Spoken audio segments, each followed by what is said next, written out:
بسم الله الرحمن الرحيم. الحمد لله رب العالمين، والصلاة والسلام على رسوله الأمين محمد وآله وصحبه أجمعين، أما بعد. leo ikiwa ni tarehe 9 شهر الله المحرم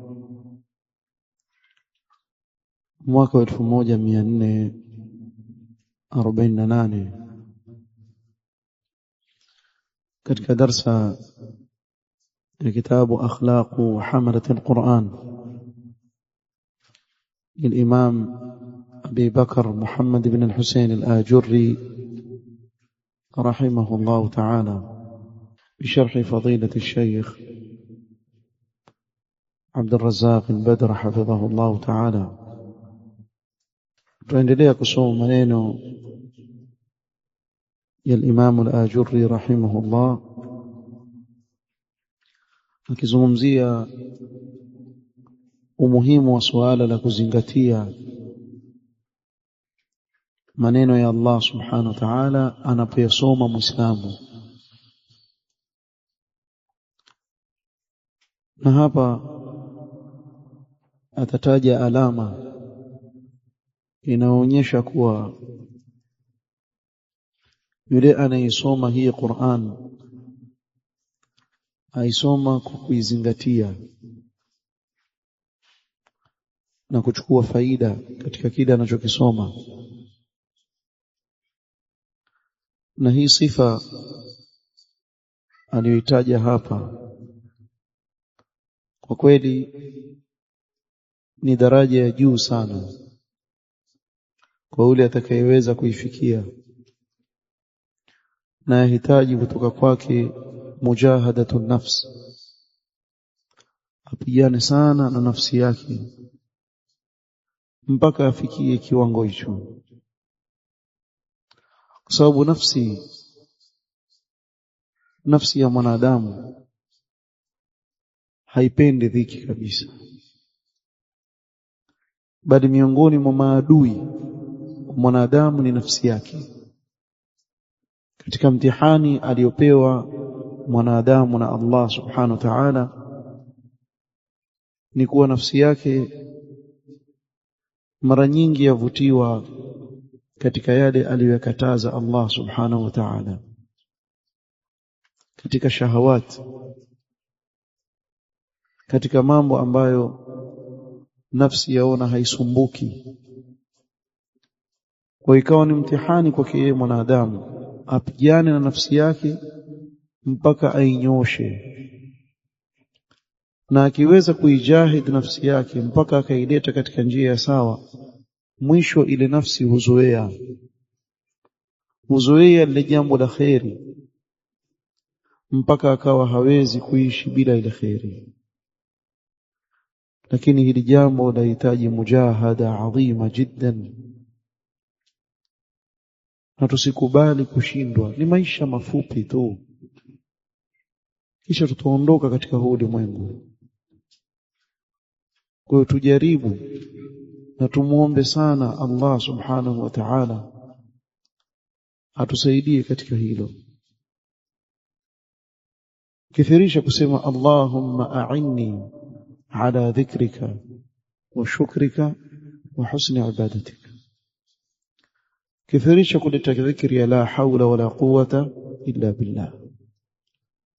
اطلب الإعانة من الله سبحانه وتعالى. taka msaada sana kwa Allah subhanahu wa ta'ala akupe nguvu kwa ajili ya kufanya ibada, hasa katika hii asri ambayo sisi tumepewa mtihani kuishi. Asri hii tunaoishi ngumu sana. Vishawishi vinavyomvutia mwanadamu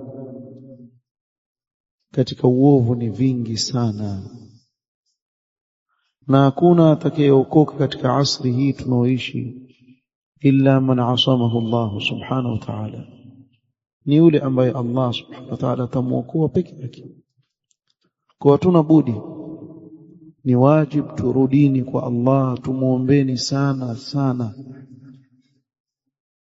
يقول الإمام الآجري رحمه الله: وكان همه عند التلاوة للسورة إذا افتتحها. huyu anaisoma Qur'an kwa kuizingatia, hamu yake anapoifungua sura, bimaana ameanza kusoma ile sura kuanzia mwanzo, mata atta'idhu bima atlu, kile kinachozunguka katika moyo wake ni kuwa ni lini nitapata mawaidha kwa kile ninachokisoma. Walam yakun muraduhu mata akhtimu surata, wala sio malengo yake ni wakati gani nitamaliza kuisoma hii sura. Maana tofauti watu wawili, mmoja yuisoma Qur'an ajiuliza wakati gani nitafaidika na hichi ninachokisoma. Mwingine asoma ile Qur'an aangalia wakati gani atamaliza, atakakumaliza. Na hili si katika Qur'an peke yake, bali wakati mwingine nafsi humsukuma mwanadamu mpaka katika yale aliyowajibishiwa na Allah subhanahu wa ta'ala, akawa nikana kwamba amaliza kufanya kile alichofaradhishiwa kwa ajili ya kukimaliza. Na ndio ukaona tuweza kuingia katika ibada ya sala, mfano salatu al-fajr, imamu akarefusha ile swala kidogo tu katika baadhi ya misikiti, ile nafsi ya mtu ikampa dhiki sana, mpaka akimaliza kuswalisha ile imamu, bwana vipi bwana, mbona ndefu sana hii swala? Na kumbe kasoma kiwango ambacho ni kichache ukipima na sunna aliyofundisha Mtume sallallahu alaihi wasallam katika swala al-fajr. Lakini nafsi, tizama, huyo aweza kutoka hapo akasimama nje ya msikiti na wenzake wakazungumza muda wa risaa zima, lakini hachoki. Na huyo akiwa ndani ya swala apata dhiki ajabu, ataka aimalize ile swala aondoke. Imana ni kama ile checklist yake, akiangalia hii nishamaliza. Mtume sallallahu alaihi wasallam, tizama alivyokuwa katika swala, akimwambia Bilal, arihna biha ya Bilal, tupe raha bwana kimu swala, tuingie katika raha, tupate pumbao la roho. waju'ilat qurratu aini fi as-salah. Sisi leo tuingia kwenye swala ni arihna minha ya muadhdhin. Haya bwana, kimu haraka bwana, tumalizane nao bwana, tuiweke kando, tuongoje nyingine. Naudhu billahi min hadha alhal. Sasa hawezi kuwa sawa anayesoma Qur'an afungua sura ajiuliza mata atta'idhu bima atlu, na wapili asema mata akhtimu surata, wakati gani nitamaliza kuisoma hii sura. الإمام الأجر يسمى وكان همه عند التلاوة للسورة إذا افتتحها متى أتعظ بما أتلو، ولم يكن مراده متى أختم السورة، يعني أنت تختمي شيء سورة. قال الشيخ هذه علامة ذكرها رحمه الله لأهل تدبر القرآن. إني علامة أميتاج رحمه الله كوني علامة يوالي ونكويزنغتي القرآن. فيكون مرادهم عندما يبدأون السورة malengo yao wanapoanza ile sura kuisoma, an yafhamu ma dallat alayhi, malengo yao ni kufahamu yale yaliyomo ndani ya hii sura katika miongozo, maamrisho, makatazo na mengineyo.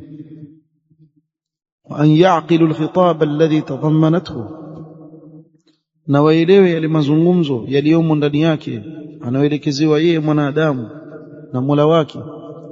وأن يفهموا المراد وليس همهم متى ختم السورة, wala sio malengo yao nitakhitimisha lini hii sura, nitakamaliza, hebu nianze haiishi bwana, bado kurasa ngapi, chungulia. mbona ishi? Ikawa iko namna hiyo. Ndio nikasema mwanzo, nikatanguliza kusema wallahi hiki kiwango utafikia ukijahid nafsi yako. Mwanzo isukume nafsi yako kuzoea kuisoma ile Qur'an, sababu aslan kuna wengine hata hiyo Qur'an kuzoea kuisoma hajazoea. Kusoma mwanzo itakuwa wakati gani nitamaliza, endelee hivyo hivyo. Wakati gani nitamaliza, wewe sukuma nafsi yako. Mwisho ikishazoea ile nafsi utafika katika kiwango kusoma ile sura huku wazingatia ile maana iliyo ndani yake. Lakini haya yote yataka mujahada, kupigana na ile nafsi. Qala wa inma muraduhu mata a'qilu 'ani Allah jallat 'azamatuhu al-khitab mata azdajiru mata a'tabiru. قال الشيخ لأن من الناس من يقرأ السورة إلى تمامها ويمر بأوامر كثيرة في السورة ويمر بنواه كثيرة وكأنها لا تعنيه. Sema kwa sababu wapo katika watu wanaoisoma ile sura mwanzo mpaka mwisho, apitia maamrisho mengi katika ile sura, apitia makatazo mengi, lakini kana kwamba yale yanayozungumzwa pale hayamkusudii yeye, yawakusudia watu wengine. Na ndio pale wewe washangaa, wamkuta mtu aisoma Qur'an na ndani ya Qur'an aona yale yanayofungamana na kumfuata Mtume Muhammad sallallahu alaihi wasallam na kumtii, apitia aya za zungumzia tauhid, kisha ni katika ubadul qubur wa huwa hafidhun li kitabillah, kisha aenda kuomba maiti. Huyo alipoisoma Qur'an alikuwa yuona yale anayosoma pale ndani. Aona walladhina tad'una min dunillah la yakhluquna shay'an wa hum yukhlaqun amwatun ghayru ahya wa ma yash'uruna ayyana yub'athun. Akisoma Qur'ani waona wa anna almasajida lillahi fala tad'u ma'a Allahi ahada, kisha huyu atoka nje aenda kuabudu asiyekuwa Allah kwa kumpelekea dua. Kweli wewe ulipokuwa yesoma Qur'ani uelewa yesoma nini, azingatia yale maneno. Ndio hapa Sheikh asema kana kwamba hayamkusudii yeye, au kaannaha khitabun lighairi, au mazungumzo haya kaelekezewa mwingine si yeye, au laysat matlubatan minhu, au yale maamrisho ni kana kwamba hatakiwi yeye ayatekeleze. Wa innama almatlubu minhu mujarradu alqira'ati faqat lihadhi alayat, yani kinachotakwa kutoka kwake ni asome tu kutafuta baraka kwa kuisoma Qur'ani peke yake, yale maamrisho na makatazo hana habari nayo. وهذا معنى قول فضيل بن عياض رحمه الله.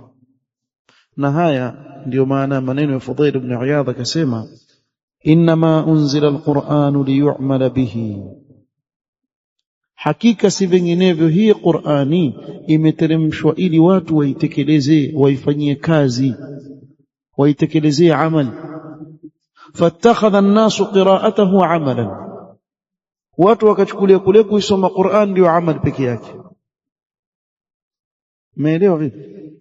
Yani hii Qur'an hii tunaoisoma hii kitabu adhimu kimeteremshwa, hiki kimeteremshwa ili sisi tukitendee kazi.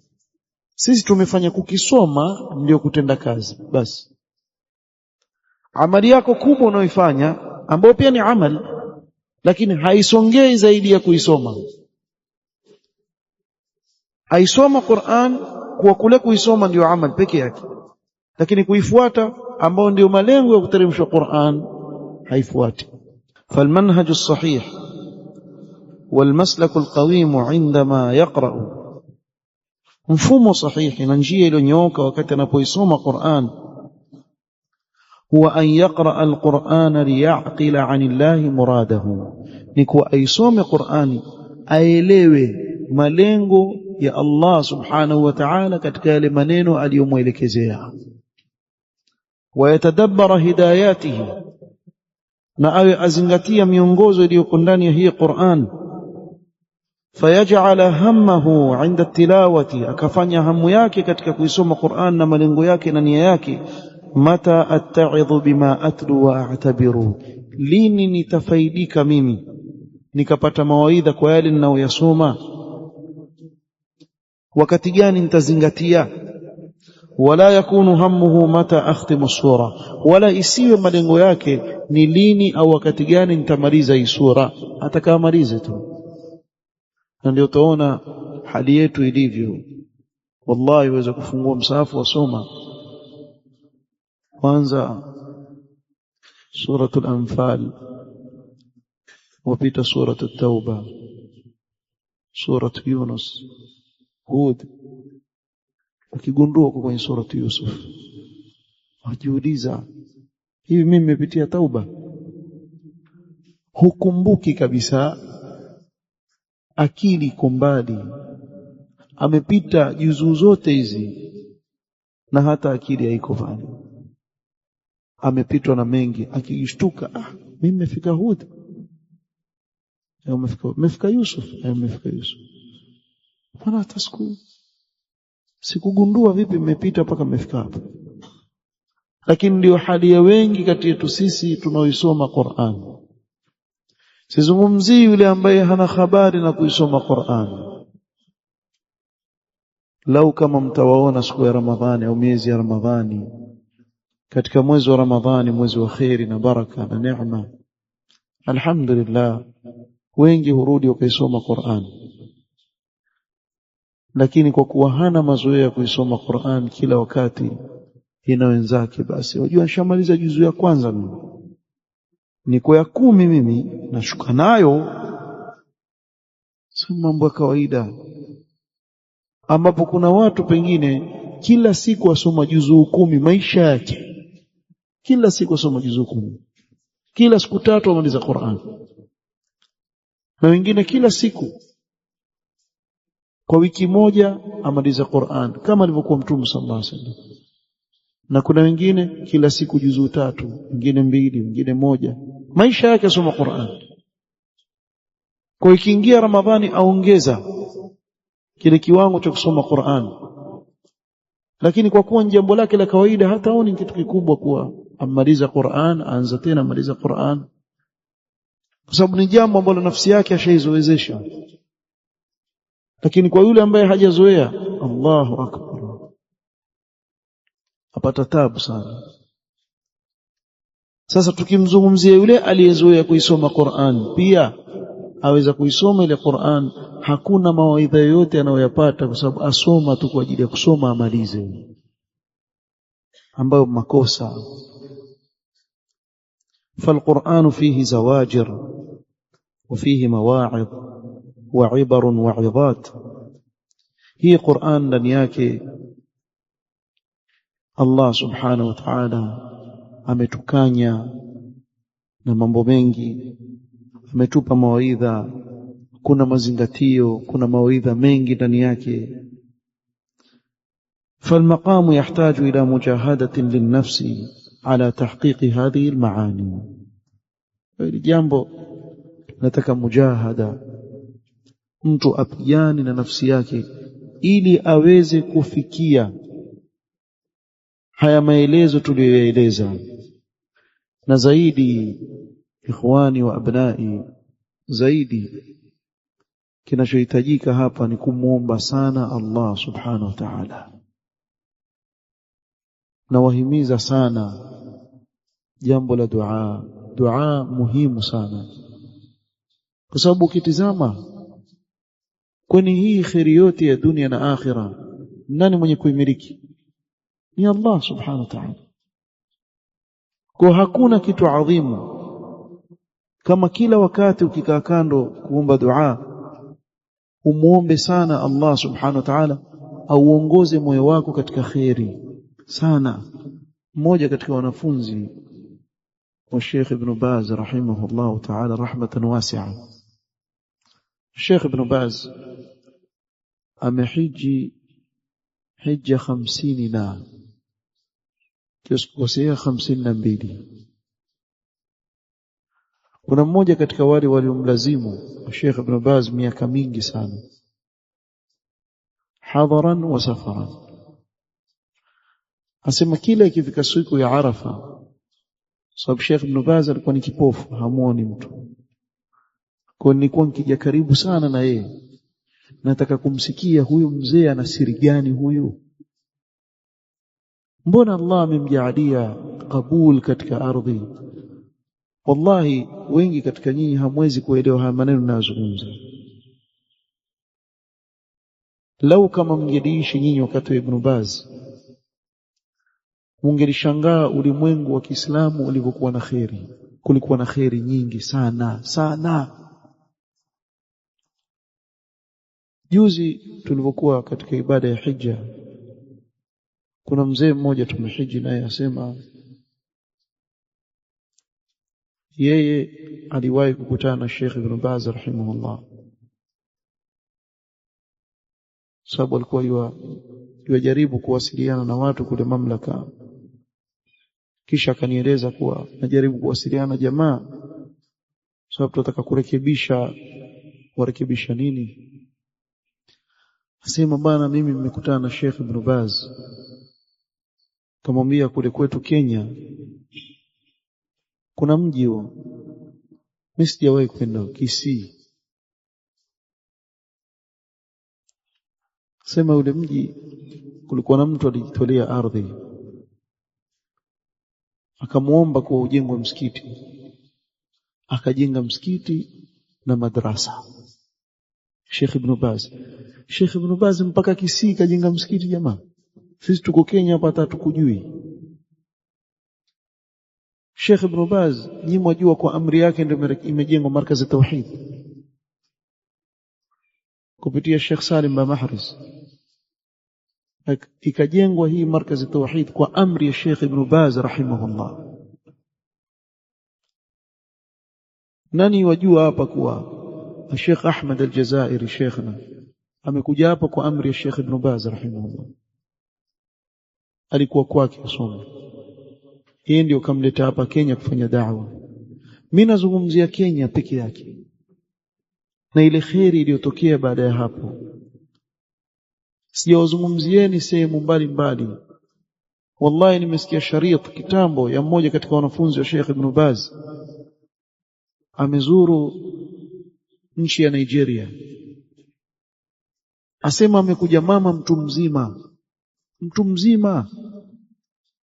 Alivyotuona sisi namna tulivyovaa akasema nyinyi kutoka Saudia. Na mkalimani asema mama auliza nyinyi kutoka Saudia. Yule jamaa akasema ndiyo. Yule mama akasema mkifika huko msalimieni sana Sheikh Ibn Baz. Wewe mama umemjuaje? Asema kila mwezi anitumia pesa zangu za matumizi na hanijui mimi.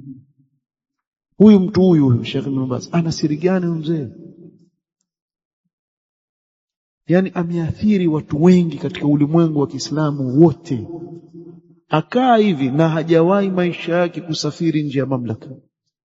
Kuanzia azaliwe mpaka kufa kwake hajatoka nje ya nchi. Maulama wengi wanafunzi wake. الشيخ ابن عثيمين من طلاب الشيخ ابن باز، الشيخ ربيع من طلاب الشيخ ابن باز، الشيخ الفوزان من طلاب الشيخ ابن باز، الشيخ صالح اللحيدان من طلاب الشيخ ابن باز، إلى هيئة كبار العلماء إلى wengi ni wanafunzi wa Sheikh Ibn Baz rahimahullah ta'ala. Huyu bwana na siri gani? Asema mwanafunzi wallahi kila mwaka katika dua aliyokuwa akikithiri kuiomba sana, Allahumma aslih qalbi. Hii dua alikuwa akiomba sana, amuomba Allah autengeneze moyo wake. Nahsibuhu wallahu hasibuhu, kuwa Allah ameutengeneza moyo wake akawa na ikhlas, na ndio maana akawa na athari kubwa kama hii. Athari ya Sheikh Ibn Baz wengi katika wanafunzi labda waliozaliwa karibuni au mjui hawajui. Mimi nakumbuka nasoma Yemen, ikifika wakati wa ijaza naenda nyumbani Hadhramut na watu wangu ni mabedui Quh, hawajui mambo ya town, hawajui chochote. So na sisi tumekaa hapa watu wetu mabedui, wajua badui Arab, wafugaji tu kwa mbuzi na ngamia hivyo, wakulima. Wallahi nikienda kule nilikuwa nikisomesha na mimi ndio imamu wao wa tarawih. Wewe tafuta fatawa Ibn Baz uwasomee tu, hakuna bedui hamjui Ibn Baz nani. Na nakumbuka kuna masaili nilikuwa nikisomesha ambayo wao mara nyingi ni mara ya kwanza kuyasikia, kwa badui, lakini nawasikia waambizana kule, سمعت ايش قال yule mmoja akamwambia, ya akhi qala Ibn Baz تعرف انت yeye mjue Ibn Baz nani, mpaka wao wamtambua nani Ibn Baz. هذا القبول الذي وجده في العالم الإسلامي hum mtu aina gani huyo? Lakini ukichunguza ni kuwa nahsibuhu wallahu hasibuhu kana mukhlisan, alikuwa na ikhlas. Nenda kasikilize fatawa Nur ala Darb Sheikh Ibn Baz. Na wengi katika wanafunzi kwa sababu ya udhaifu wa lugha ya Kiarabu huku kwetu haweza kumsikiliza, hata sisikii neno hata moja. Sikiliza babangu makini, utazoea. Sheikh Ibn Baz akiwa yuulizwa swali, chukua earphone tia kwenye masikio yako, msikilize makini. Yeye akiwa amenyamaza yuulizwa swali, utasikia subhanallah, alhamdulillah, la ilaha illa Allah, subhanallah. Huku yuulizwa swali hataki kupoteza muda wake, afanye adhkar. Akimaliza kuulizwa swali ajibu, akimaliza tu kujibu swali lingine la somwa, subhanallah, alhamdulillah, la ilaha illa Allah, akbar, la hawla wala quwwata, subhanallah. Hivi na hakuna kipindi kimoja au viwili utasikiliza, utasikia pale pale atazungumza Allahu a'lam, Allahu a'lam. Narji na ikhwa fi اللجنة الدائمة inshallah nas'aluhu, yeye ndio rais wa اللجنة الدائمة, na haulizwi maswali kipindi kimoja, vipindi viwili, utasikia kusema Allahu a'lam, la adri. Nimemsikia mara ngapi, vipindi vingapi asema Allahu a'lam, la adri. Tutarudi kwa ndugu zetu lajna daima, tutauliza kisha tutawajibu. Ibn Baz, dua muhimu sana, jambo la dua ni muhimu sana, hasa katika maisha talib alilm. Huwezi kupata tawfik bila dua. Kwa hivyo watu wakithirishe kumuomba sana Allah subhanahu, tena hasa katika zile nyakati ambazo dua hairudishwi. Kuna maneno hapa mazuri sana Sheikh Abdul Razzaq hafidhahullah ameyanukuu katika kueleza maneno al-Imam al-Ajurri aliposema, lianna tilawata al-Qur'ani ibada wal-ibadatu la takunu bighafla wallahu al-muwaffiqu lidhalika. Sikia mwisho maliza vipi? Wallahu al-muwaffiqu lidhalika. Hakuna anaweza kuwafikisha isipokuwa Allah subhanahu wa ta'ala. Sasa hapa shekhe kasema, bal la budda fi al-ibadati min hudhuri al-qalbi, lazima katika ibada yoyote kuhudhurisha moyo. وقد بين العلامة ابن القيم رحمه الله تعالى الثمار والفوائد التي تجنى من تدبر القرآن. الإمام ابن القيم رحمه الله تعالى رحمة واسعة ameeleza faida na matunda yanayopatikana kwa mtu kuizingatia Qur'an fi faslin adhim jiddan min kitabi Madarij as-Salikin, katika fasli adhim sana katika kitabu chake Madarij as-Salikin. Sheikh asema asuquhu li ahamiyati, na mimi nitanukuni yataje maneno yake yale kwa ajili ya umuhimu wake.